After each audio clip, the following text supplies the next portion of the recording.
ETF index mutual funds నేర్చుకుని stock మార్కెట్లో రాణించాలనుకుంటున్నారా? వెంటనే ఈ నెంబర్కి కాల్ చేయండి.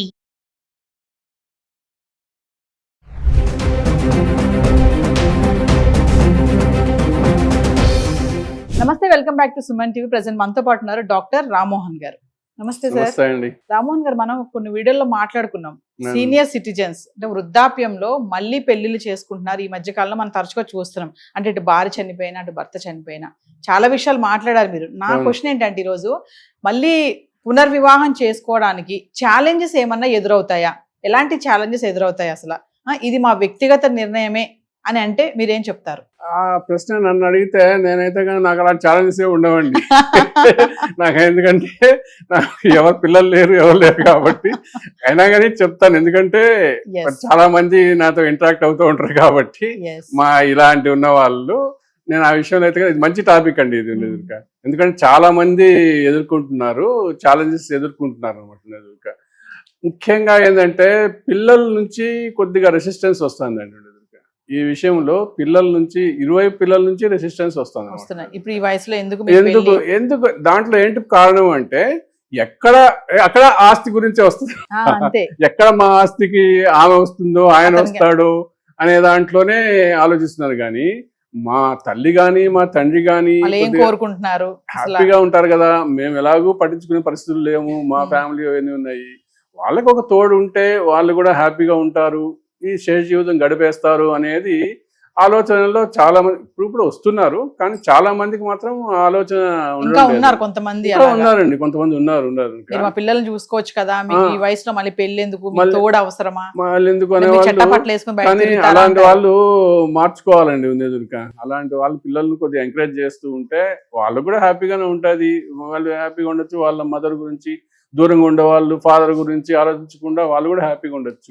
ఇక్కడ ఒకటే ఉందనుకోండి, ఇది వాళ్ళ మదర్ కానీ ఫాదర్ కానీ ఎవరైనా ఒకరే ఉన్నారు, ఏమైందో దూరం ఎక్కడో ఉంటారు. వాళ్ళు దగ్గర ఉన్న వాళ్ళే ఒక దూరం ఉన్నప్పుడు ఎక్కడో ఉంటారు. వాళ్ళకి ఏమైందో ఎలా ఉంటున్నారు. ముఖ్యంగా ఎక్కువ వయసుకు వచ్చే కొద్దీ చాలా ప్రాబ్లమ్స్ వస్తుంది. నేను ఈ మధ్య గమనించింది ఏంటంటే, మా దగ్గరనే ఒకరు ఇట్లే ఉన్నారు. ఇక్కడిక్కడే ఉంటారు, దూరంగా లేరు. కానీ ఆయనకు బాగలేనప్పుడు ఆమె ఎంత సేవ చేసిందో, దగ్గరుండి పాపం 10 రోజుల వరకు కూడా సేవ చేస్తుంది. అలాంటి పరిస్థితి తోడు ఉందామని వచ్చింది కదండి. తోడు లేకపోతే కన్నా అలాంటి ఇది. అందువల్ల ప్రతి ఒక్కరూ కూడా అలా ఆలోచనలో చేసుకోవాలండి. ఇంకా ఈ మధ్య ఏంటంటే కొంతమంది వీళ్ళు కూడా కొద్దిగా ఆలోచన ధోరణి మార్చుకోవాలండి. తోడు కావాల్సిన వాళ్ళు నాకు అవి కావాలి ఇవి కావాలా అనేది పెట్టుకోకుండా అది మెయిన్ ఎందుకంటే నాకు ఈ మధ్య అంటే మన సుమన్ టీవీలోనే చూసి ఒక అభిమాని కాల్ చేశారండి నాకు. ఎట్లా కష్టం మీద నా నంబరు కట్టుకొని కాల్ చేశారండి. సార్ మీరు ఈ మధ్య వీళ్ళ గురించి చెప్తున్నారు కదా, వీళ్ళు తోడు కావాలా అది ఇది అని చెప్పని. నాకు కూడా నేను కూడా ఒంటరిగా ఉన్నాను సార్. నేను మీరు చెప్పిన క్వాలిటీస్ అని నాకు ఉన్నాయి సార్ అది అని చెప్పాను. ఇంటర్వ్యూలో చెప్పిన క్వాలిటీస్, మీరు చెప్పిన క్వాలిటీస్ అని ఉన్నాయి సార్ నాకు. నేను లేదండి, నేను డ్రైవింగ్ పక్కన కూర్చో అది లేదు సార్. ఆ ఏజ్ లో అండి ఒక విషయం చెప్పండి, అంటే అలా మాట్లాడుతుంటే కొంచెం రిలాక్సేషన్. అంతే కదండి, ఇప్పుడు పీస్ఫుల్నెస్ అంతే. ఇప్పుడు ఆమె కూడా ఏంటంటే లైట్ గా తీసుకోండి సార్ ఇప్పుడు అంతా అంటే హ్యాపీగా మీరు అట్లా మాకందరికి ఇన్స్పిరేషన్ గా మీరు చెప్తున్నారు. మీరు చెప్పిన క్వాలిటీస్ అంటే, లేదండి నాకు డ్రైవింగ్ లేడీ కావాలంటే నాకు డ్రైవింగ్ రాదు సార్ అంటే వాళ్ళు ఏం చెప్పారంటే కొద్దిగా హ్యాపీగా చెప్పారు. సరే సార్, అయితే నాకు ఇంకెవరన్నా మీరు ఇదే అంటున్నారు కదా, ఇంకెవరన్నా మీరు చూడండి సార్ అని చెప్తానులేండి అన్న అనమాట. అంటే నాకు రిచ్గా ఉండాలి సార్ అని. అదే ఎందుకు చెప్తున్నానంటే వాళ్ళ ఆలోచన అంటే వెంటనే రిచ్గా ఏందండి ఈ వయసులో రిచ్ మరి ఏమంటుందంటే, అంటే జోబెల్గా అంటే వాళ్ళు ఎట్లుంటారు అట్లా కాదు సార్. రిచ్ అంటే మీకు బట్టలు ఉంది కదా సార్, అంటే మీలా కాకుండా రిచ్ గా చూసాను సార్. ఎందుకంటే కొంతమంది మళ్ళీ రీమ్యారేజ్ చేసుకునే వాళ్ళు కూడా 60-70 ఏళ్ల వయసులో వాళ్ళు కూడా కొన్ని డిమాండ్స్ ఉంటున్నాయి. మాకు అలా ఉండాలి. ఒక ఆవిడ అడిగారు కదా, ప్రభాస్ లాగా ఉండాలి అని చెప్పి అడిగారు. నా దగ్గర ఇంత ఆస్తి ఉంది, నేను ఆస్తి ఇస్తానని. అంటే ఆ ఏజ్ లో పెళ్లి చేసుకోవాలంటే కూడా కొన్ని కోరికలు ఉంటాయి. అదే ఇప్పుడే చెప్పింది కదా, మీలాగా ఉండేవాళ్ళు కాకుండా నాకు బాగా హెయిర్, మా ఆయనకి మంచిగా హెయిర్ ఉండేది సార్ అంటే వాళ్ళ అంటే తప్పేం కాదనమాట. వాళ్ళ ఆలోచన ధోరణులు అటు ఉండడం తప్పేం లేదు. వాళ్ళకు నచ్చితే వాళ్ళు ఉంటారు. అట్లా కలిసి ఉండడంలో ఈ పిల్లలు కూడా సహకరించాలండి. అయితే కొంతమంది అండి రామ్మోహన్ గారు ఆ వయసులో పెళ్లి పక్కన పెడితే కొంతమంది పెళ్లి చేసుకోవడానికి ఇష్టపడట్లేదు, లివ్ ఇన్ రిలేషన్షిప్ లో ఉందామని కొంతమంది అంటున్నారు. అది ఎంతవరకు కరెక్ట్? అది ఇంకా బెస్ట్ అండి నా ఉద్దేశంలో. పెళ్లి అనే దానికంటే కూడా ఒక పిల్లలకు వాళ్ళకు భయాలు పోతాయి అనమాట.